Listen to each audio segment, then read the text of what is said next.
शिखंडी हुई है जो अंदर रह के आड़ में वो कर रहा था, वही शिखंडी आप भी समझ गए, मैं भी समझ गए, उसी शिखंडी ने समाजवादी पार्टी को चुनाव लड़वाया। या मैं इतना बड़ा नेता हूं कि जहां चाहूंगा जिसे चाहूंगा हरा दूंगा और जिता दूंगा, तो फिर तो मैं ही हुआ ना नेता यहाँ के अकेला।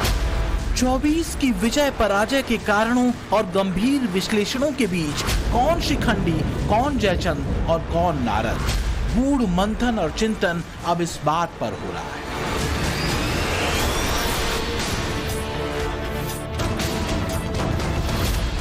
ये कोई राजनीतिक प्रहसन नहीं, बल्कि वो गंभीर प्रश्न है जिसके उत्तर को खोजना फिलहाल बीजेपी के लिए बड़ी चुनौती है।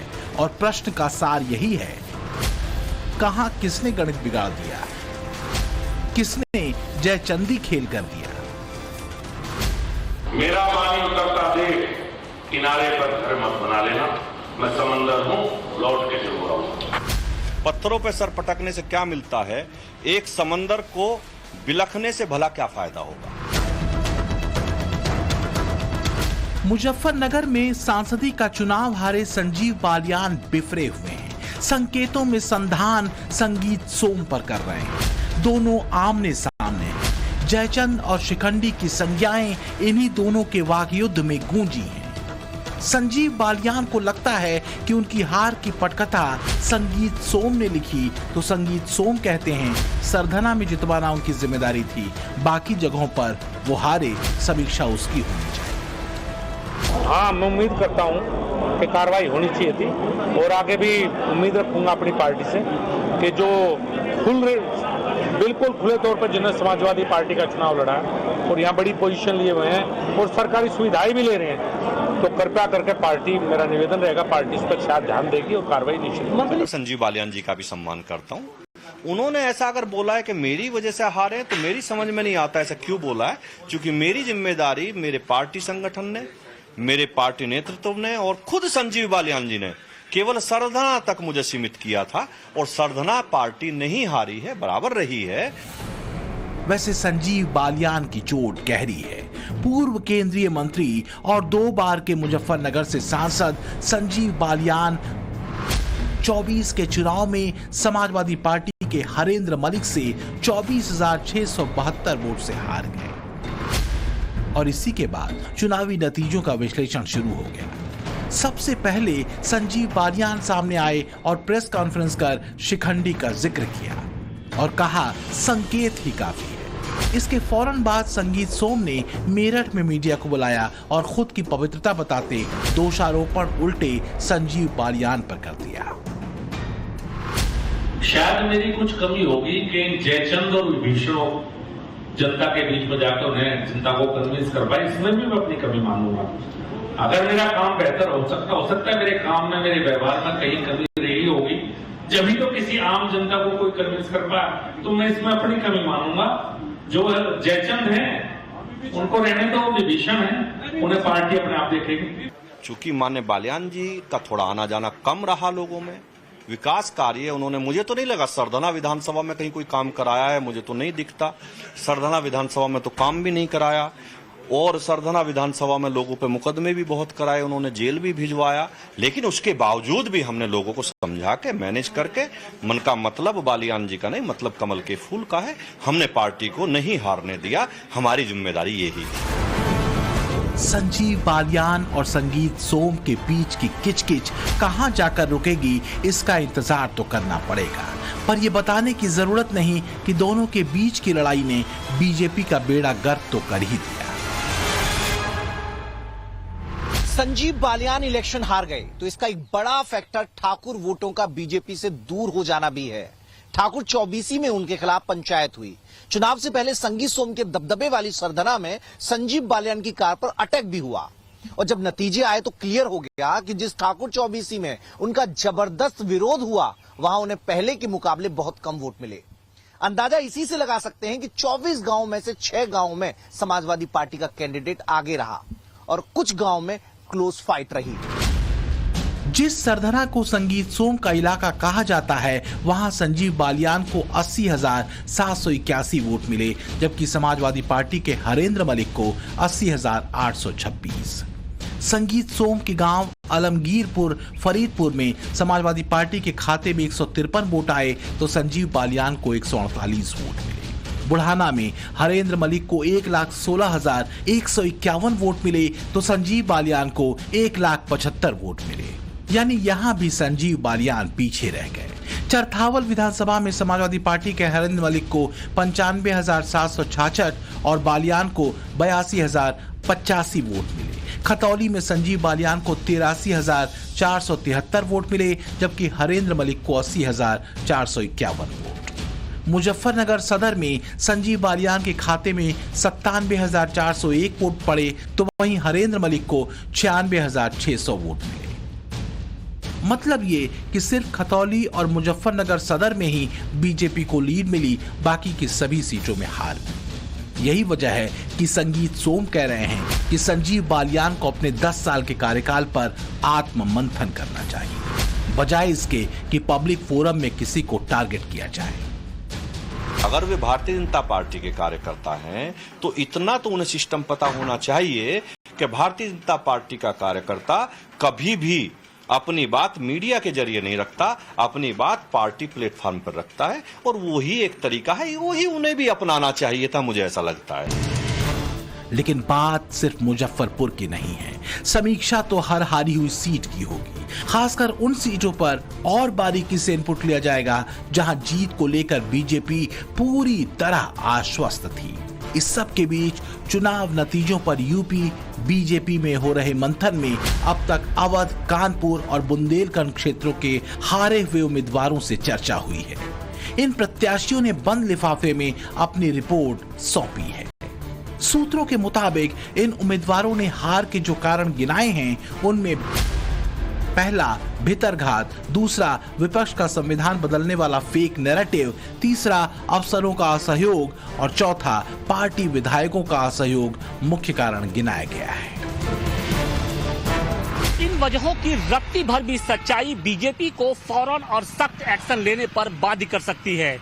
बीते 10 वर्षों में गढ़े गए यूपी के सबसे बड़े भगवा दुर्ग का इस तरीके से निकल जाने का जोखिम बीजेपी नहीं ले सकती है। सबसे शर्मनाक यह है कि नेताओं की आपसी लड़ाई ने पार्टी की ऐसी की तैसी कर। अब संजीव बालियान ने पार्टी को सौंपी अपनी रिपोर्ट में संगीत सोम पर सवाल उठाए हैं या नहीं ये तो नहीं मालूम, पर सार्वजनिक मंचों से शिखंडी जयचंद की संज्ञाओं के इस्तेमाल में इशारे जरूर खोजे जा रहे हैं। हालांकि पश्चिमी यूपी की सियासत में जो तूफान उठा है वो बीजेपी की टेंशन बढ़ाने वाला है, क्योंकि मुजफ्फरनगर में चुनाव पहले फेज में हुआ था और इस चरण में बीजेपी ने 8 में से 7 सीटों पर अपने कैंडिडेट्स उतारे थे। एक उम्मीदवार आरएलडी का था। इन 7 में से बीजेपी का महज एक प्रत्याशी ही जीत हासिल कर सका, बाकी को बुरी हार झेलनी पड़ी। मुजफ्फरनगर की हार इसलिए भी परेशान कर रही है क्योंकि 1999 से चली आ रही मुस्लिम वोटों की राजनीति पर बीजेपी ने 2014 में ब्रेक लगाया था। बीजेपी ने पश्चिमी यूपी पर फोकस किया था और इसके लिए जयंत चौधरी को भी अपने पाले में लेकर आई थी। तो फिर गड़बड़ कहां हो गई? हम पूरे मुजफ्फरनगर में घूम रहे हैं और इस वक्त मैं बुढ़ाना में हूं, जो कि जाट बाहुल्य इलाका है। यहाँ के लोगों से पूछते हैं कि आखिरकार वो क्या मानते हैं। संगीत सोम ने जो बवंडर मचाया, ठाकुरों की पंचायत करी, उसका माहौल खराब हो गया, यह वजह हुई। सबसे बड़ा नुकसान ठाकुरों ने ही करा, जो बवंडर बनाया इन्होंने ही बनाया। नहीं यहाँ कुछ नहीं था, संजीव बालियान जीतता, कोई दिक्कत नहीं थी। जो भी करा ठाकुरों ने करा, शुरुआत इन्होंने करी, फिर सब अपना इर्द गिर्द हो गए। डी से गठबंधन हो गया, जयंत भी साथ में आ गए थे, फिर भी जाटों का वोट पूरा नहीं मिला, ये क्यों हुआ? कैसे मिलता? उंगवे जाट खड़ा था, जाट नहीं खड़ा था उनके सामने, तो जाट बट गया, जाट बेटा। मैंने संजीव बालियान का पकड़ नहीं था, उधर भी चले है। वहाँ 25% उधर चला गया, 75 चला गया, पकड़ तो थी पर सावत पकड़ थोड़ा हो गया, ये जाट खड़ा। तो हार गए संजीव बालियान। हमारे हिसाब से तो है भी हारे जी, ये जो दलित वोट था सब इधर उधर चलेगा। बीजेपी के शीर्ष नेतृत्व को संगीत सोम और संजीव बालियान के बीच की खींचतान का अंदाजा था। यही वजह है कि मुजफ्फरनगर की चुनावी रैली में सीएम योगी ने दोनों को मंच पर एक साथ बिठाकर एकजुटता का संदेश देने की कोशिश की थी, लेकिन जमीन पर बटे कार्यकर्ताओं और वोटर्स ने सारा खेल बिगाड़ दिया। हालांकि संगीत सोम के समर्थक संजीव बालियान के आरोपों को खारिज करते हैं। संजीव बालियान कह रहे हैं कि संगीत सोम ने हरा दिया, इसमें कितनी सच्चाई आप लोगों को लगती है? इसमें बिल्कुल भी सच्चाई नहीं है, क्योंकि राजपूत समाज नाराज चल रहा था। कारण कितने ही कारण थे उसमें कि पश्चिम से किसी भी राजपूत का टिकट ना होना, रूपाले जी का बयान और इस तरह के ऐसे छोटे छोटे कारण एक बड़ी लिस्ट बन गई थी। पार्टी ने उन्हें चाहा ही नहीं राजपूतों को। अगर पार्टी चाहती कि राजपूतों से बात की जा तो शायद ये चीज हल हो सके थी। माननीय सांसद जी बिल्कुल गलत कह रहे इस बात को, क्योंकि संगीत सोम जी के जो सरदना विधानसभा है संगीत सोम जी की, वो तो बराबर हुई, वहां से कहाँ हरे नहीं। वो तो रही बात हमारे गांव की, ये सरदना विधानसभा क्षेत्र का सबसे बड़ा गांव है सलावा।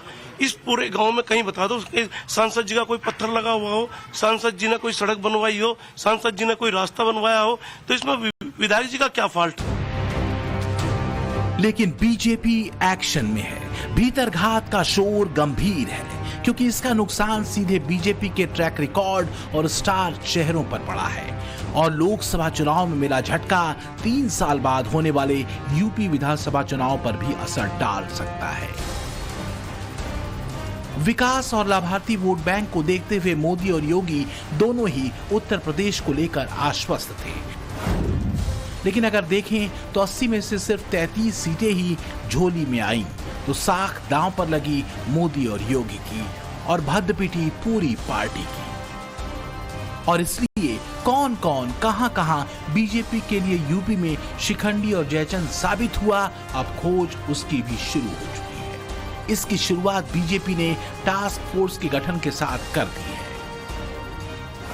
वैसे तो पूरी यूपी में बीजेपी की बेहद खराब परफॉर्मेंस ने बीजेपी हाईकमान की चिंताएं बढ़ा दी, लेकिन इसमें और शॉकिंग रहा प्रधानमंत्री नरेंद्र मोदी और रक्षा मंत्री राजनाथ सिंह की जीत का अंतर घटना। अब बीजेपी की हार के कारणों की खोज के लिए बीजेपी ने टास्क फोर्स गठित कर दिया है, जो 25 जून तक अपनी रिपोर्ट केंद्रीय नेतृत्व को सौंपेगा। बंद कमरों में चल रही बीजेपी की बैठकों में भले ही उम्मीदवारों ने अपनी रिपोर्ट सील बंद लिफाफे में प्रदेश नेतृत्व को सौंप दी हो, लेकिन भीतरघात को लेकर यूपी बीजेपी अपनी जांच भी कर रही है। इस टास्क के लिए 40 टीमों को बनाया जा चुका है, जो 2-2 सीटों पर हार की वजहों की जमीनी पड़ताल करेगी। और 20 जून तक ये टास्क फोर्स अपनी रिपोर्ट प्रदेश नेतृत्व को सौंपेगी और प्रदेश नेतृत्व टास्क फोर्स की विस्तृत रिपोर्ट 25 जून को केंद्रीय नेतृत्व को सौंपेगा।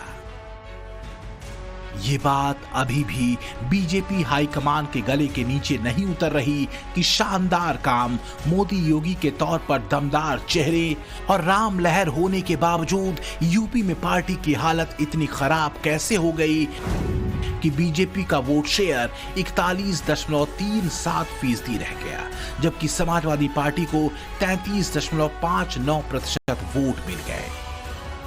बीजेपी की चिंता पार्टी का 8.5% से ज्यादा वोट घट जाने को लेकर भी है, जबकि समाजवादी पार्टी को 15.48% वोट पिछली बार के मुकाबले ज्यादा मिले।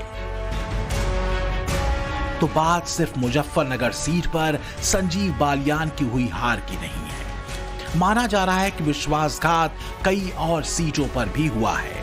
आपसी सिरपुटव्वल और अहम की लड़ाई में नेताओं ने पार्टी की मिट्टी पलीत करने में भी गुरेज नहीं किया। पिछले दिनों भीतरघात के ऐसे ही आरोप एटा से चुनाव हार चुके पूर्व मुख्यमंत्री कल्याण सिंह के बेटे राजवीर सिंह ने भी लगाए थे। ऐसे आरोपों के बीच बीजेपी हार के कारणों को जानने को लेकर कटिबद्ध हो चुकी है। एक वरिष्ठ पदाधिकारियों के साथ हम लोगों ने उन परिणामों की समीक्षा की है और ये तय किया है कि अपने कार्यकर्ताओं को नीचे तक प्रवास करके और हमारे संगठन के लोगों से अलग अलग प्रकार की बैठकें करके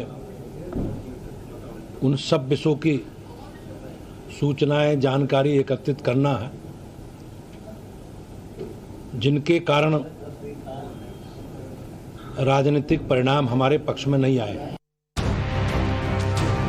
तो बड़े अधिकारियों से लेकर बूथ लेवल कार्यकर्ताओं तक से संवाद करके कुछ बड़े प्रश्नों पर बीजेपी हार की वजहों की समीक्षा करेगी। मसलन कौन सी वो सीटें हैं जहां भितरघात हुआ, बीजेपी को कम वोट क्यों मिले, कौन से मुद्दे बीजेपी के लिए घातक रहे और क्या पन्ना प्रमुख इस बार एक्टिव नहीं रहे। बीजेपी को मिली हार के बाद अब यूपी में गठबंधन में शामिल दलों के सुर भी बदल रहे हैं। खासकर भितरघात को लेकर वार तीखे और तेज है। घोसी में अपने बेटे अरविंद राजभर की हार से ओपी राजभर बिफरे हुए हैं।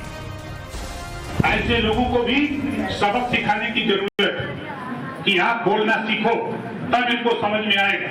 अब तो हम खुली बगावत करेंगे, देखिएगा। ऐसे लोगों को भी हम दवाई करने जा रहे हैं। जो लोग भाषण तो बड़ा लच्छेदार मारते थे और गाड़ी में बैठ के अपने लोगों से कहते थे कि नहीं नहीं इधर नहीं उधर वोट देवे के। यूपी में अभी चुनावी हार का मंथन लंबा चलेगा, चलना भी चाहिए, लेकिन इस मंथन से निकला विष किसके हिस्से आएगा और अमृत किसे मिल पाएगा, इसका इंतजार भी लंबा होगा। पर यह तय है कि तब तक जयचंद, शिखंडी, विभीषण जैसी उपमाएं चलती रहेंगी, समय के साथ भी और समय बीतने के बाद भी। ब्यूरो रिपोर्ट, टाइम्स नाउ, नव भारत।